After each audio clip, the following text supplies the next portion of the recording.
was diagnosed in 2007, a day before my husband's birthday. And it was funny because we were actually at the hospital. A friend of ours had a baby, and then I was downstairs in emergency. My friend was like, "Where's Sarah?" And he goes, "She's downstairs, you've got a brain tumour." Oh, it was crazy, it was very crazy. And yeah, my little boys were only 4 and 1.5 at the time, so when you're told you've got as little as 3 months left and they're so tiny, it's very tough. But I kind of refused to give in to it, I think. I had a surgery in Canberra.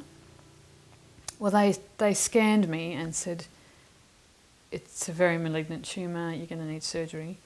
But from the time of going into hospital and then going through all this shock news and diagnosis to having surgery was about 3 or 4 days. So there's no time to adjust to anything. Even before I got sick, I'm just a happy person and have fun, and I laugh with my friends and we just have a great time. And I've got a great network and my family is just amazing. So I think when something happens to a friend or a family member and it strikes a chord that there is no cause, there's no reason that Sarah would get this horrible disease. Like it was totally random. It's surreal. Like for my friends in the maternity ward, Sarah's got a brain tumour, and then different friends have told me how they got the news, and they've all just said, "What?" Like, there's no rhyme or reason. Babies get it, old men get it. It's just a totally random disease that kind of strikes anybody. And so I think friends have kind of gone, if that can happen to her, who's, just a normal, easygoing person, let's get behind her. And I think people have seen how I've responded and have thought, I hope if something like that happened to me, I hope I would respond like that. Care is so tough on those people in your family. I mean, my mum and my stepdad and my sister, everyone kind of moved in for a certain period in 2007, so they each took responsibility for different aspects of my life because I couldn't do it. I had to manage all my medication, all the appointments. I had to stop, I stopped work. I also had to keep working. The bills still come in. When you're out of your mind, and you can't concentrate and you can't remember, it's really dangerous.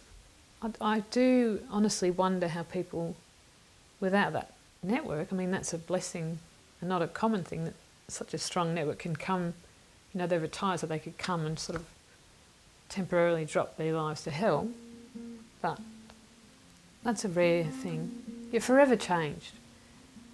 But as my mum said, which really resonated with me, it's so fortunate that the cancer took the organisational side of your brain and left Sarah.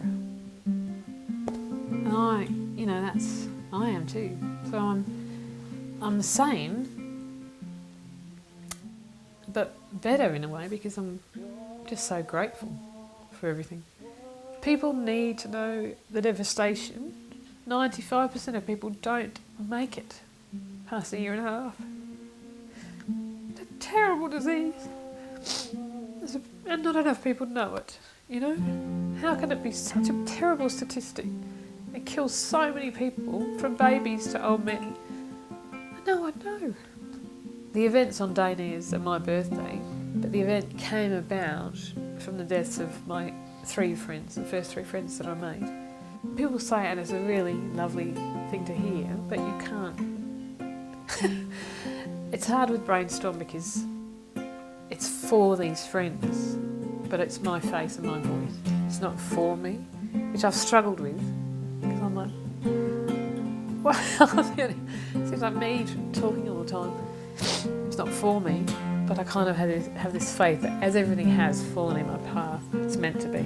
I think the events in my life, Kokoda, speaking at Charlie's Ball in 2008, becoming involved with the BTAA and having opportunities to speak about depression and care coordinators and learn about them myself, they're all things that have fallen in my path. So I feel I'm alive for a reason, and the reason is to give a voice to these people and to make a difference.